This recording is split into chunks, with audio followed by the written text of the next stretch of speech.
Welcome back, guys. It is finally here. 2023 is tomorrow. End of the year for UFC. I mean, what a great year it was for UFC. I mean, this was probably one of the most exciting years because of the amount of fights that went on, the amount of upsets, the amount of crazy knockouts, the fire cards they put on. I loved it all.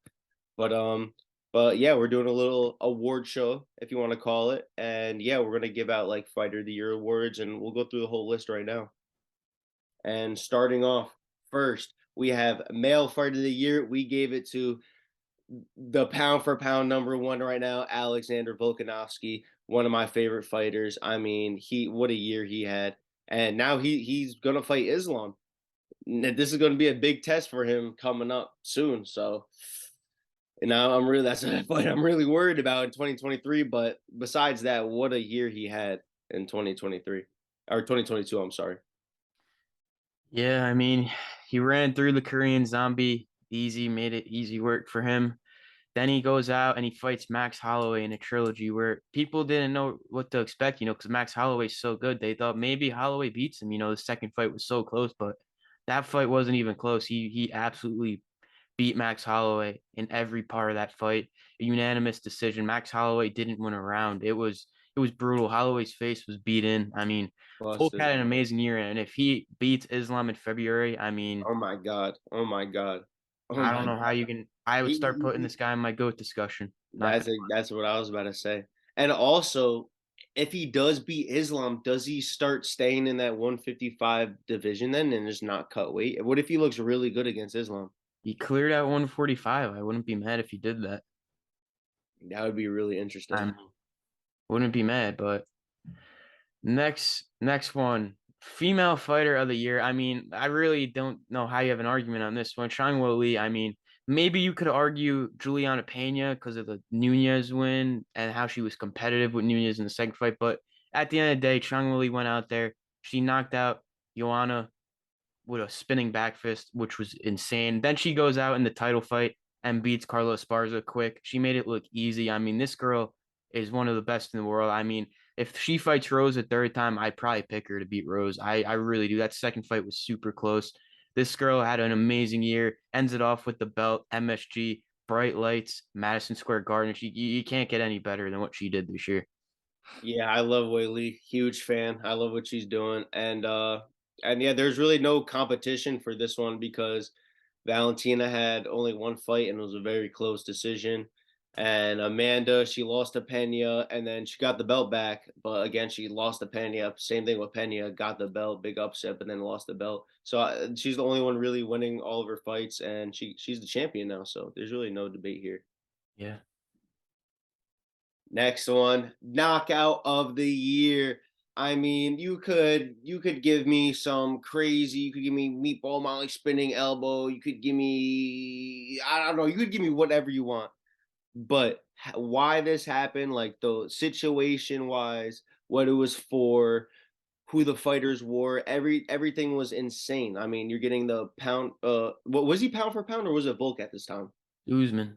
You would pound for pound number one, and then Leon Edwards just snipes him after losing. Like he was obviously down 3-1 going to that fifth round, and he just snipes him at the end of the fifth round. I mean, this has to be knockout of the year, and it's a beautiful left head kick too, one shot. Absolutely, Usman was out cold, and this is probably one of my favorite knockouts of all time. Easily. I mean, I'm not gonna lie. I was going back and forth with this one. I honestly thought I wouldn't be mad if someone picked Chandler versus Ferguson. That was another knockout that was up there with this one. I mean, but I went with Leon Usman too because of the circumstance.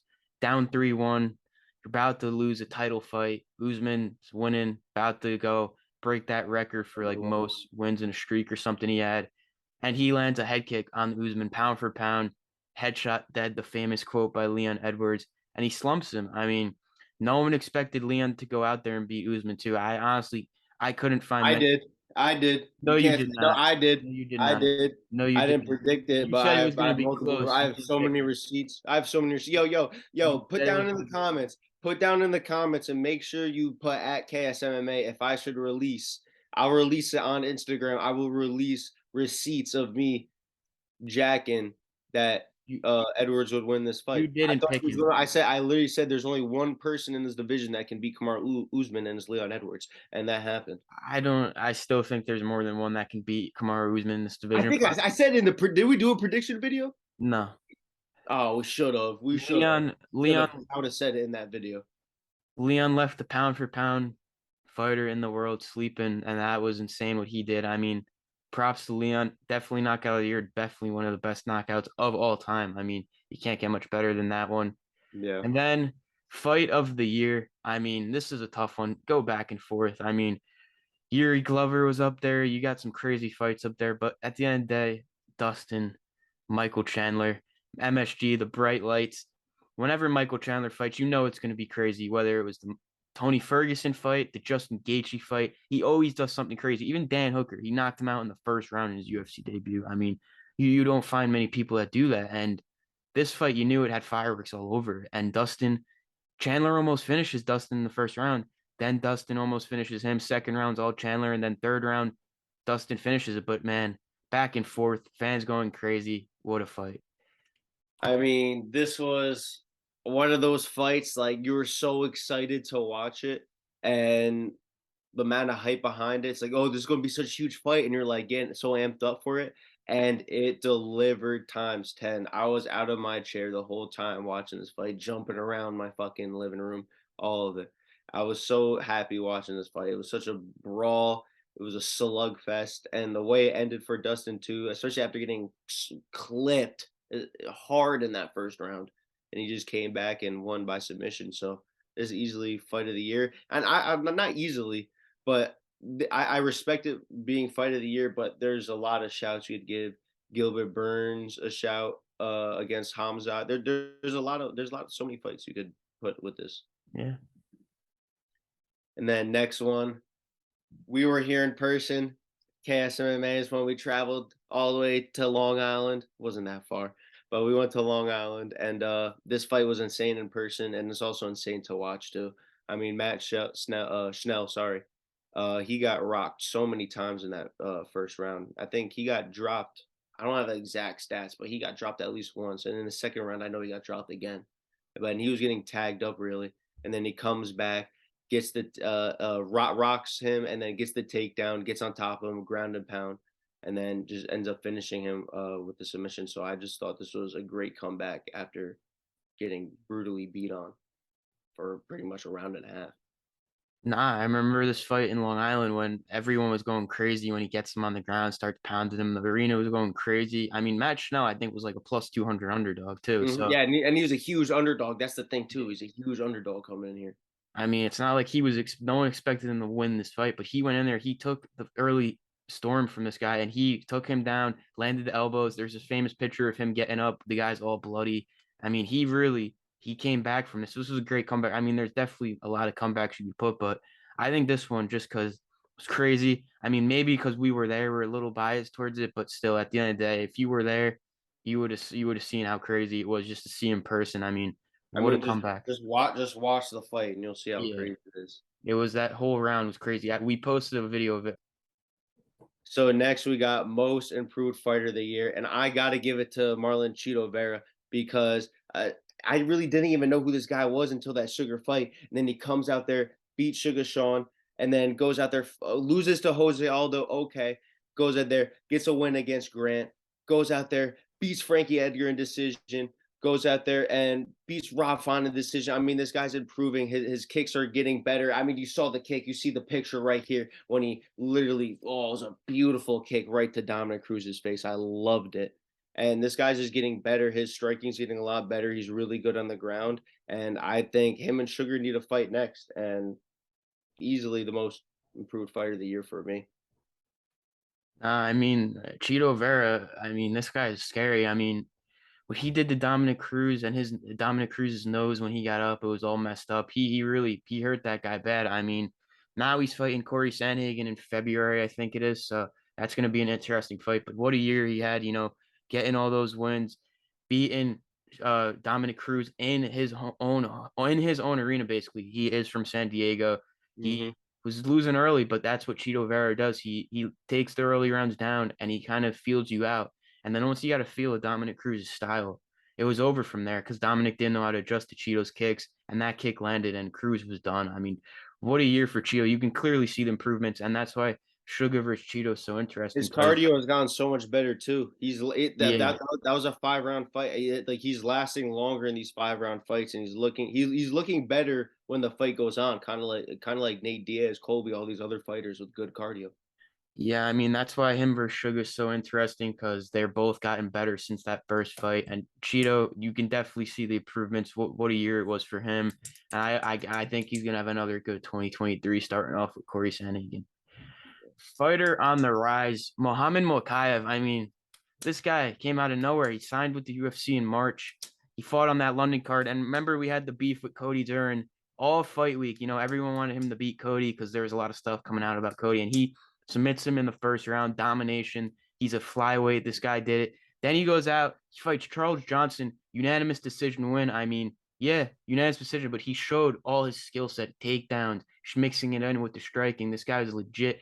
Then he went out in the third fight. I think it was back in October, and he subbed Malcolm Gordon in the third round.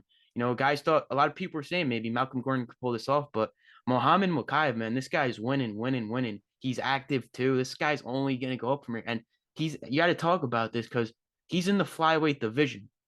So the UFC is gonna want a new guy to fight for that belt soon because right now it's just Moreno, Figueiredo. You know, kind of need another guy in there. I know you got others, but flyweight division, you know, you need more eyes on that. They need more eyes, and this guy is getting eyes on this division. Muhammad Kaif, he's already talking a little trash. He's calling out people. He always wants to fight. He kind of reminds me a little bit of Hamza, always wanting to fight, always wanting to fight you guys in there. And this is what he's doing. This guy's on the rise, and I think he's fighting in March or something. So looking forward to next year for him.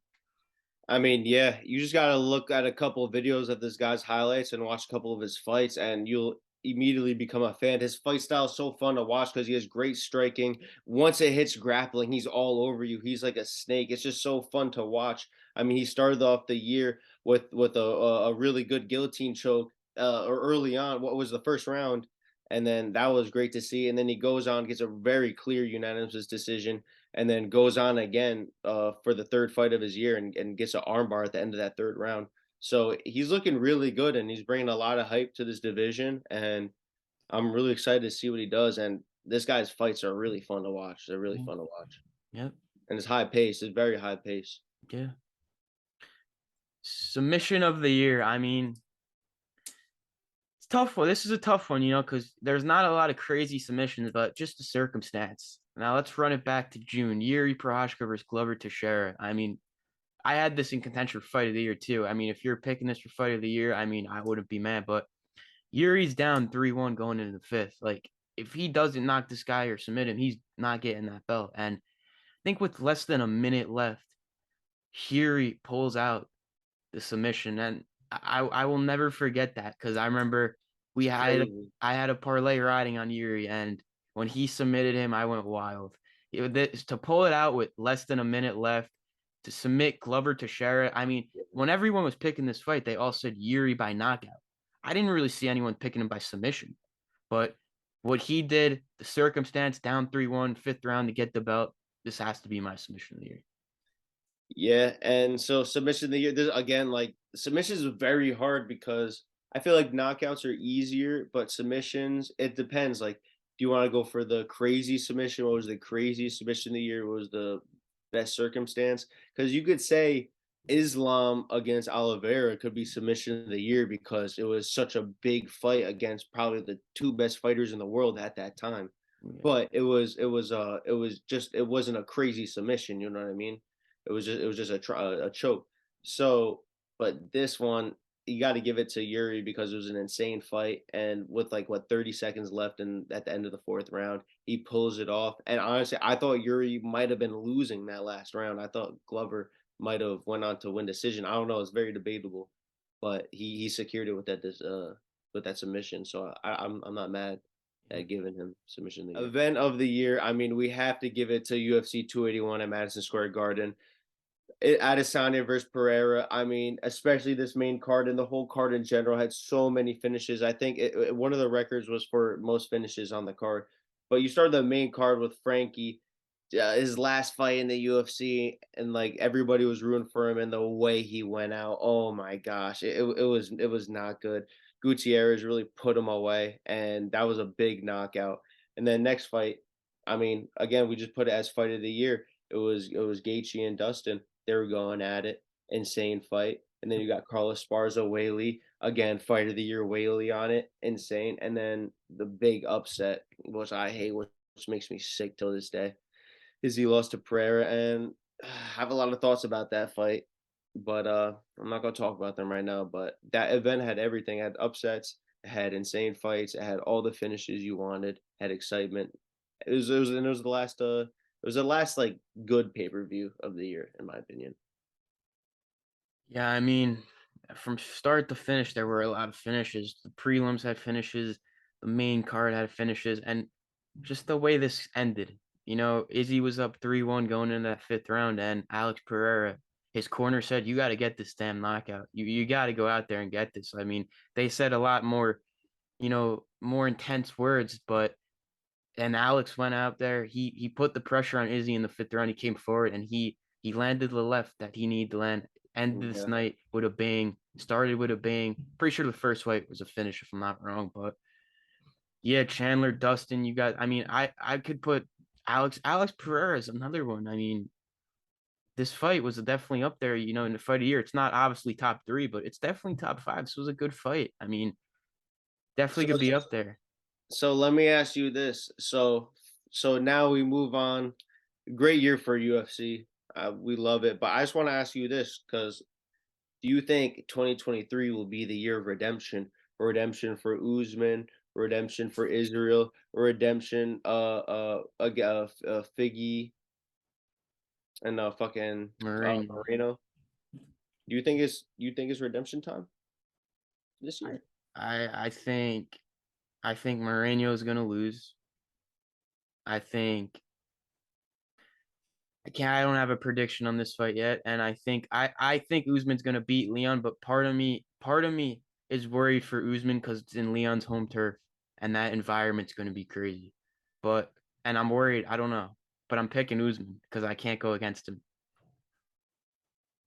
I can't wait for those fights. And especially for those prediction videos. Oh my god, I can't wait. I mean, yeah. So we'll see. I mean, end it off on a happy New Year. So I got I'm calling this out. You got to bring more energy. What was that? you Let's can go do it. for a I happy have New no Year. energy right now. Oh my gosh.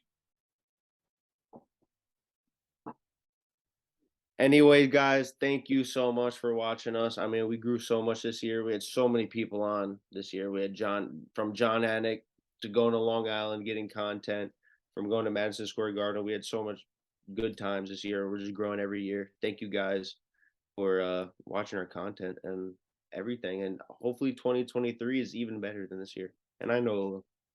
Yeah, thank you for all the support. We'll be out with more content every week, some interviews. I'm feeling a couple big ones in 2023. Have a feeling, and yeah, we'll see you in the next one. Peace out.